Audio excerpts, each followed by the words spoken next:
പ്രത്യക്ഷമായി തന്നെ വിരുദ്ധ നിലപാട് സ്വീകരിക്കുന്ന തുർക്കി പ്രസിഡന്റ് റജബ് തയ്യിബ് എർദോഗൻ ഇപ്പോൾ ട്രംപിനെ കുറിച്ച് നടത്തിയിരിക്കുന്നത് സുപ്രധാന വെളിപ്പെടുത്തലും ട്രംപിന്റെ ഇരട്ടത്താപ്പ് നയത്തെ ഊട്ടിയുറപ്പിക്കുന്നത് തന്നെയാണ്.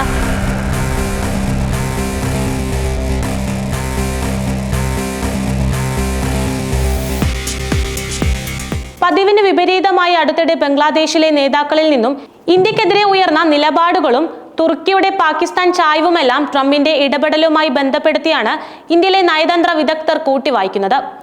ഇന്ത്യ പാക് സംഘർഷത്തിൽ സ്വയം പ്രഖ്യാപിത മധ്യസ്ഥനായി അവതരിച്ച അമേരിക്കൻ പ്രസിഡന്റ് ഡൊണാൾഡ് ട്രംപിന്റെ ഉദ്ദേശശുദ്ധി എത്രത്തോളം ഉണ്ടായിരുന്നതൊക്കെ ഇതിനോടകം പുറത്തു വന്നു കഴിഞ്ഞ കാര്യമാണ്.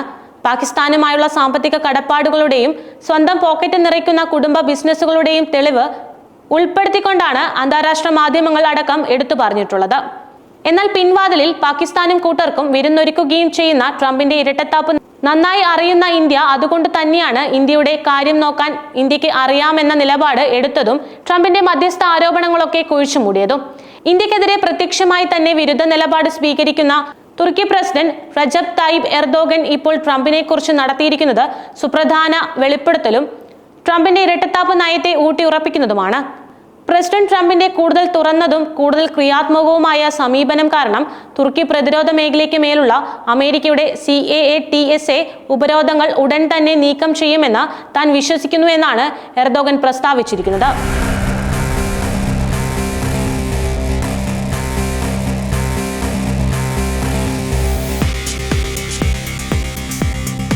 പലപ്പോഴും നേരിട്ടൊതുക്കാൻ കഴിയാത്ത ശക്തരായ തങ്ങളുടെ എതിരാളികളെ ഉപരോധങ്ങളിലൂടെ പ്രതിരോധത്തിലാക്കാനാണ് അമേരിക്ക ശ്രമം നടത്താറുള്ളത്.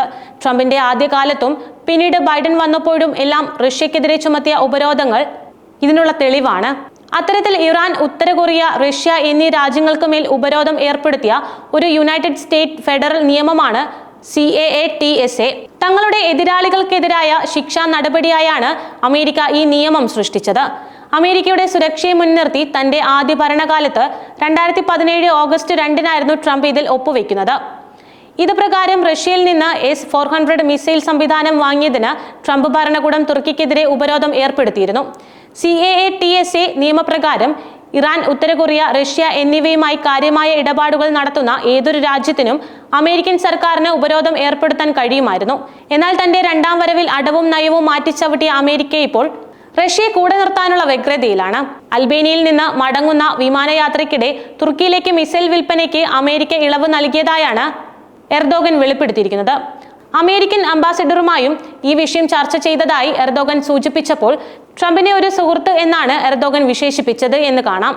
തന്റെ സുഹൃത്ത് ട്രംപ് അധികാരമേറ്റതോടെ ഞങ്ങൾ കൂടുതൽ തുറന്നതും കൂടുതൽ സത്യസന്ധവുമായ ആശയവിനിമയത്തിന്റെ ഒരു ഘട്ടത്തിലെത്തിയെന്നും അദ്ദേഹം പറഞ്ഞു. നാറ്റോ അംഗമായിരുന്നിട്ടും റഷ്യയിൽ നിന്ന് S-400 മിസൈൽ പ്രതിരോധ സംവിധാനം വാങ്ങിയതിനുള്ള ശിക്ഷയായി 2020 തുർക്കിക്കെതിരെ അമേരിക്ക CAATSA ഉപരോധം ഏർപ്പെടുത്തിയത് എന്ന് ഓർക്കണം. S-400 വാങ്ങിയതിന്റെ പേരിൽ തുർക്കി F-35 പ്രോഗ്രാമിൽ നിന്നും അമേരിക്ക ഒഴിവാക്കിയിരുന്നു.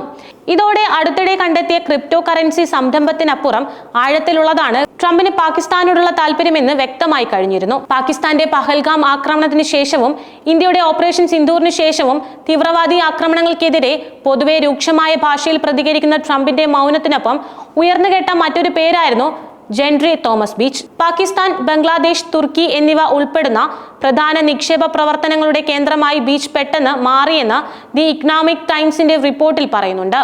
ഇതിന് പിന്നിലും ട്രംപ് തന്നെയാണ് എന്ന് സാമാന്യ ബുദ്ധിയിൽ ചിന്തിച്ചാൽ പോലും പിടികിട്ടുന്ന കാര്യമാണ്.